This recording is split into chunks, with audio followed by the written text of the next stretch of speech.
Hi, I'm Jocelyn. Welcome to Fast Easy Vegan. So today we're making stew. Why? Because it's delicious. Stew is just the best possible way to get rid of the odd bits in your refrigerator and freezer. So we're doing that. And today I'm making a Moroccan stew. And I call it a Moroccan stew because I sort of have organized all my stews into sort of distinctive flavor categories. And this is North African flavors. There's some dried fruit bits in it, and the rest of it is just, well, you'll see, we'll do it together.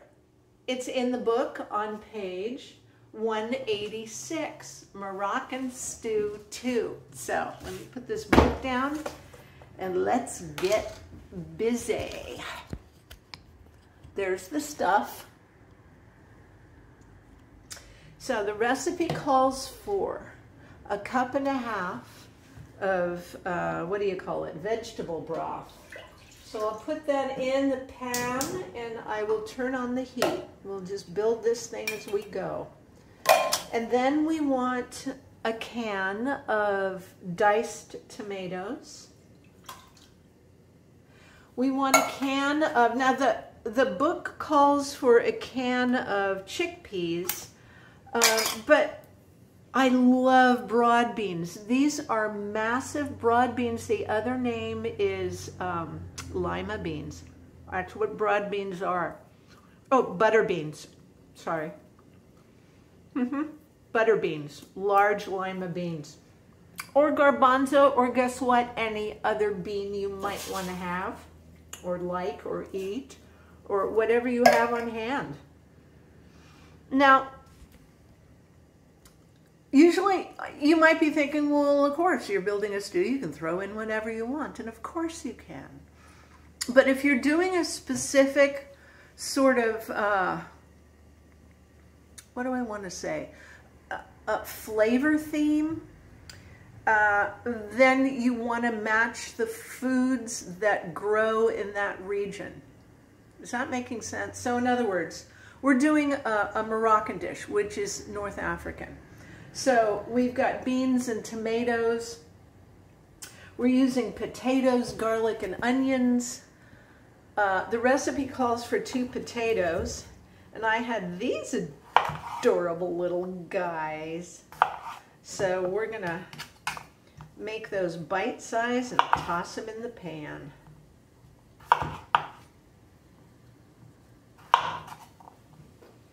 I love stews. It's about my favorite. I like casseroles too. Is that really mid-century of me?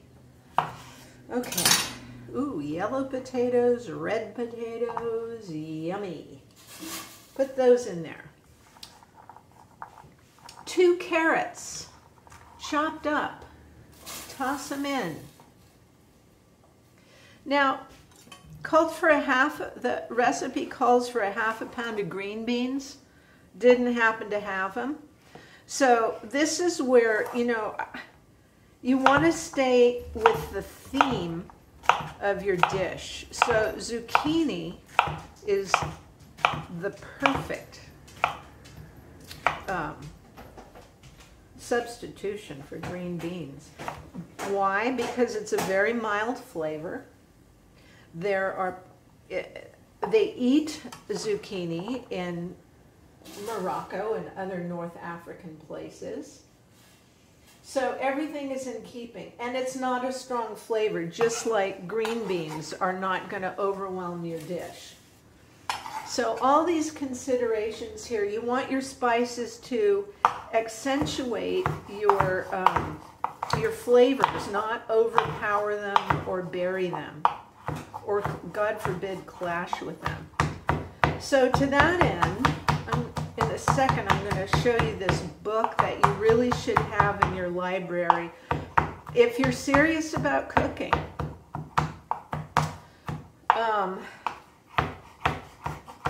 And by the way, I'm totally self-taught. Well, I shouldn't say that. You know, I didn't go to culinary school, I'll put it that way. I really got serious one year. That was 2 cloves of garlic, by the way, in the pot. Now I'm going to cut this onion. What was I saying? Oh yeah, I got Julia Child's books back in the 80s, after when my son was a baby, and I thought, you know, I'm so frustrated that I can't go running around and doing everything that I want to do and running and jumping because I have a baby who is slow and sleeps a lot. So I thought, you know, I'm going to use this time to learn how to really cook. So I got Julia Child's double book there, and I went through it. You know, somebody made a movie. I think it was called Julie and Julia. Anyway, I did the same thing. Well, that made a mess. So I learned a lot about the principles of cooking and like what happens with certain ingredients and things like that. And that sort of started me off. And I've been at it ever since. Really, I love to cook and throw things on the floor because it's fun. All right. Now we have our main ingredients there. Now we're going to put in 1/3 cup of golden raisins, because as with Indian cooking, just not a lot. You know, it's like 1/3 cup. I'm going to throw them in there. They're going to get all plump and juicy. And every now and then we're going to get a little burst of sweetness just out of the blue like that. I love it. A surprise. Okay, now our recipe also calls for dried apricot bits, which is fabulous and delicious. But I didn't have them and I couldn't find them anywhere in my town today. I looked. So we're going to use prunes. Prunes are a very common fruit that is often used in Middle Eastern cooking, as with apricots and figs, because they tenderize meat. Well, obviously we don't need that because we don't kill animals for our dinner. But it does add flavor and depth to what we're cooking. And the thing that's kind of great about prunes, or that I like about them, is that they lose their sweetness. And once they've cooked, they just kind of blend with all the other ingredients and they impart something into the whole which you cannot identify in a bite. Next ingredient, 1/3 cup nutritional yeast. That'll just umami the heck out of that stew. And then, this is what I had to go out to get too. Can't live without cumin. I actually only use it in certain ethnic dishes like Mexican, and in this case. And it's the best thing ever for beans. All right, how much am I putting in? What? A tablespoon. It says a tablespoon of cumin seeds, but in my town I couldn't find any. So I'm going to make this like a really short tablespoon of cumin powder. And that's that. And now it's going to cook. And we're going to look at it. I'm going to stir it up. Brewer's yeast, nutritional yeast, also is not just for that depth of flavor, that umami something something. It's loaded with nutrition, and it also will cut down on any salt intake, if you even use salt. I can't give up salt. I'm too big a baby. I don't have the chops or the desire. So I'm going to add a little bit of salt and a little bit of pepper. And then we're going to wait until this beauty is done, and we'll dish up. Okay. Hi, It's been about 15 minutes. Our stew is bubbly and pretty and smelling good and ready to eat. But before we dish up and show you, I want to continue the discussion about flavors that work together and flavors that don't. Well, rather than reinventing the wheel and trying to figure it out for yourself, there's this amazing book called The Vegetarian Flavor Bible. This woman is a scholar, and boy, does she know her food. And the way it's arranged, it's not a cookbook or anything like that. It tells you alphabetically, well, there's a discussion, lots of discussion about it, but then it'll go to spices. Here's a page, 5 spice powder, flax seeds, and it will tell you, you know, the flavor is sweet of 5 spice powder, for example. The volume is quiet, tells you what it is, and then it gives you a list of the foods and the dishes that it really enhances. Usually the stuff is, and it will tell you, look, here's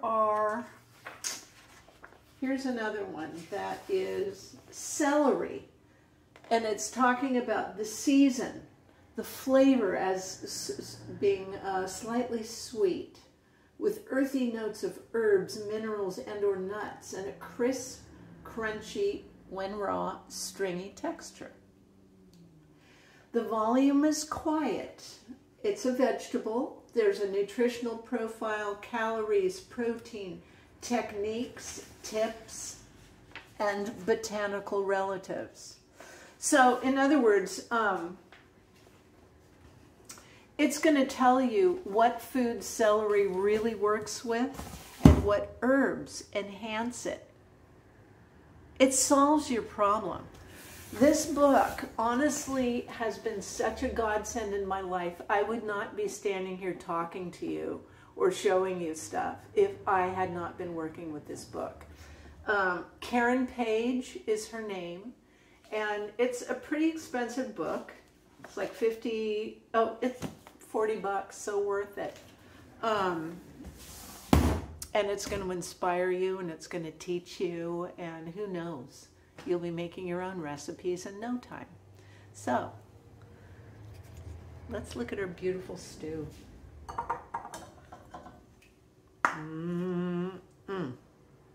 There we have it. Pretty gorgeous. Oh, and am I in the mood for this? Now, there's going to be a gorgeous crisp green salad with this, and no bread, because bread is fattening. And a lot of people are great with bread, but for me, bread is addictive, so I eat it, but I'm really careful about it. I limit myself. I'm very conscious about limiting myself, but that's my issue. So make this stew. It's delicious. I'll see you next time. Bon appetit. Oh, wait. That was easy. It's gotta be. It's the law.